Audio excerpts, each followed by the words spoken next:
querido compañero sacerdote italiano, el padre Michael, que es de casa. Todas las mañanas escuchamos la palabra de Dios, esta palabra de Dios que es miel al paladar, pero que a veces se convierte en una acidez tremenda en nuestra vida interior.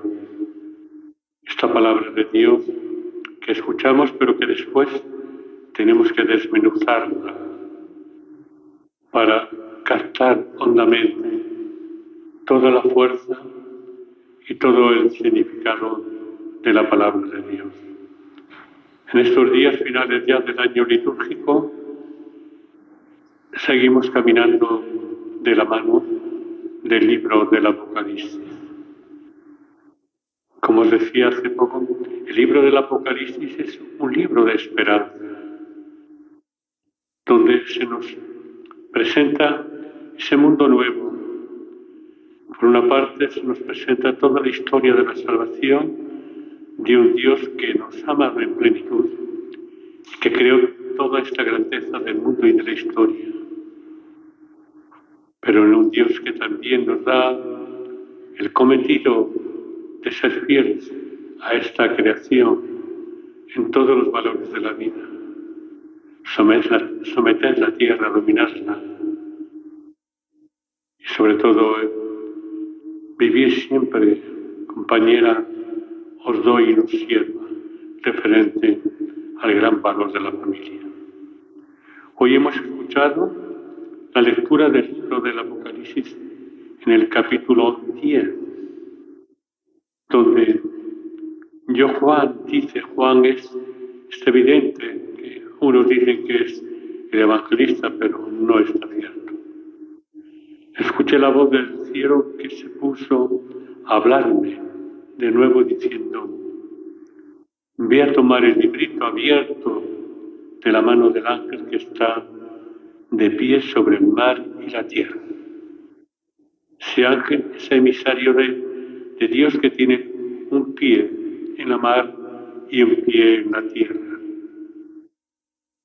que expresa toda la realidad de este mundo, de la tierra, pero todo el misterio de la fuerza impetuosa del mar. Y le dice: toma y devóralo. Te amargarán el vientre, pero en tu boca será dulce como la miel. Tomé el libro de la mano del ángel y lo devoré, dice el autor. En mi boca sabía dulce como la miel, pero cuando lo comí, mi vientre se llenó de amargura. ¿Cuántas veces la palabra de Dios que escuchamos nos da una euforia tremenda? Es como una novedad. Pero cuando intentamos analizar esa palabra, se nos vuelve con acidez dentro de nuestra vida interior. Por ese motivo necesitamos la fuerza del Espíritu Santo para que nos ilumine el interior de nuestra vida y seamos capaces de captar toda la fuerza que tiene la palabra de Dios y que tiene esta finalidad de transformar nuestra vida. Por eso esos movimientos carismáticos tienen este impulso, se dejan guiar por el calor del Espíritu. Y entonces es como un bálsamo para que la acidez de la palabra se transforme en anuncio de esperanza y en un cambio de vida. La palabra de Dios que proclamamos tiene que ser una palabra cálida en nuestra vida. Nos tiene que iluminar. Y esta palabra de Dios no es un fuego artificial, sino solamente a la luz del Espíritu Santo. Esta palabra de Dios nos puede transformar totalmente y hacernos hombres y mujeres nuevos en nuestra vida. Es más que esta palabra de Dios y este creyente o hombre transformado por la palabra tiene una misión: profetizar de nuevo sobre muchos pueblos, naciones, lenguas y reinos. Un creyente iluminado por la palabra de Dios tiene esta finalidad: transmitir al hombre de hoy, a sus coetáneos, la gran verdad de que Cristo nos ama, que se nos ha revelado en Cristo y que se nos da en esta mesa de la Eucaristía. Y tiene que hacerlo con toda esa fuerza que os decía antes, del Espíritu Santo. Si nos fiamos solamente de nuestras fuerzas, de nuestras capacidades, estamos perdidos. Solamente podemos ser profetas en nuestro mundo a la luz del Espíritu Santo. Por eso cuando nos bautizan se nos dice, se nos clima en la cabeza para que seas para siempre sacerdote, profeta y rey. Es decir, la misión de profeta de un cristiano en su mundo y en su vida personal. Creo que hoy, a la luz de este texto del libro del Apocalipsis, estos 3 libros del Apocalipsis, 7 libros, son parte de la historia de la Biblia. Cuando decimos en el Salmo, qué dulce al paladar tu promesa, Señor. Esto genera el libro del Apocalipsis, toda una promesa en el paladar del corazón del hombre para vivir de esa gran promesa y además para ser profeta en su mundo, en su historia, de esta gran promesa del Señor. Cuando hemos escuchado antes, el Señor dice, mis ovejas, refiriéndose a nosotros, escucha mi voz, y yo las conozco y ellas me siguen. Cristo nos conoce.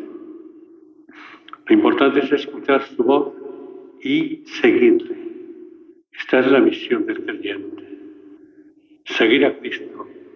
No seguir las fábulas ni los más medias de este momento de la historia sobre profecías y sobre apariciones. No, seguir a Cristo. Creo que este es el gran mensaje.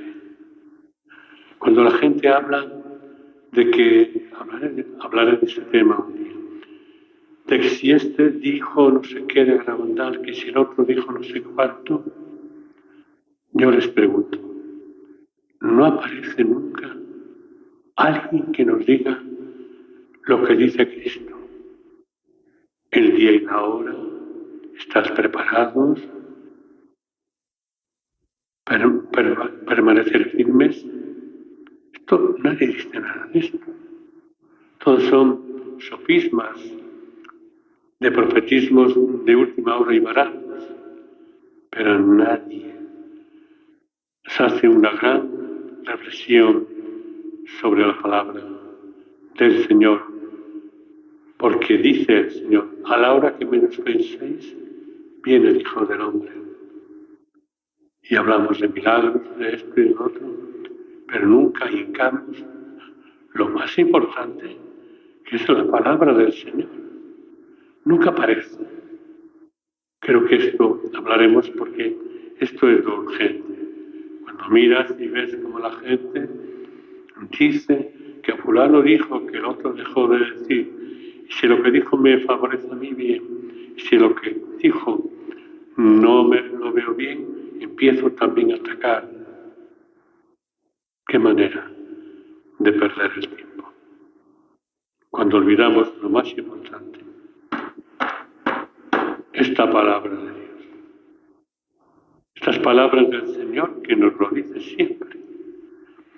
Y por último terminamos tratando de canalizar con exactitud las palabras de Jesús.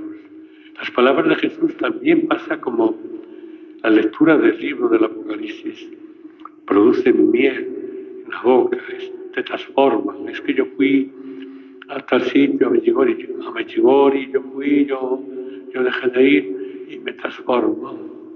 Pero después, esa palabra de Cristo, a través de María, te va a exigir un cambio de vida, una conversión en tu vida que tal vez no la damos.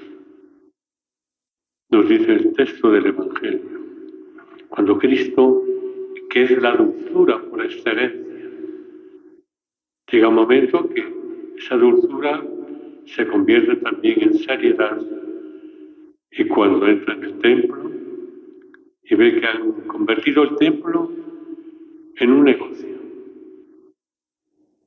y coge el látigo, como sabéis, como habéis convertido mi casa, que es casa de oración, en una cueva de bandidos, dice, porque la habéis profanado con vuestras ideologías y con vuestros intereses crematísticos, tal vez. Yo diría una cosa.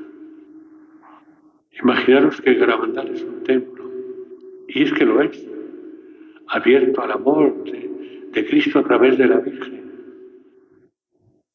Y si Cristo viniese hoy a este lugar y viniesen los dos de la mano con la Virgen, ¿qué nos diría? Habéis convertido Garabandal en un rifirrafi cismático de chismorreos clericales, todo esto.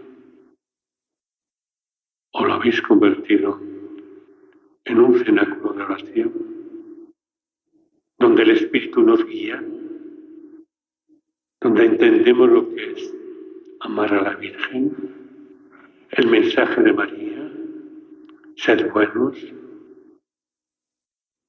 la Eucaristía, la conversión, todo esto?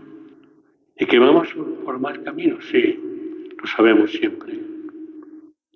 Hermanos, que este texto del Evangelio me gustaría que lo escuchasen toda esa gente que pone Twitter en los medios de comunicación.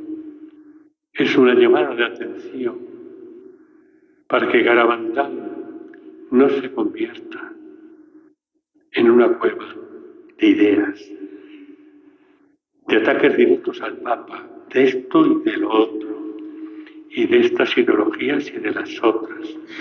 No. Que Garabandal sea María, Evangelio vivo de Cristo, y Garabandal sea realmente amar la palabra, y que esta palabra, dulce al paladar, pero con acidez en el estómago, cambie nuestra vida.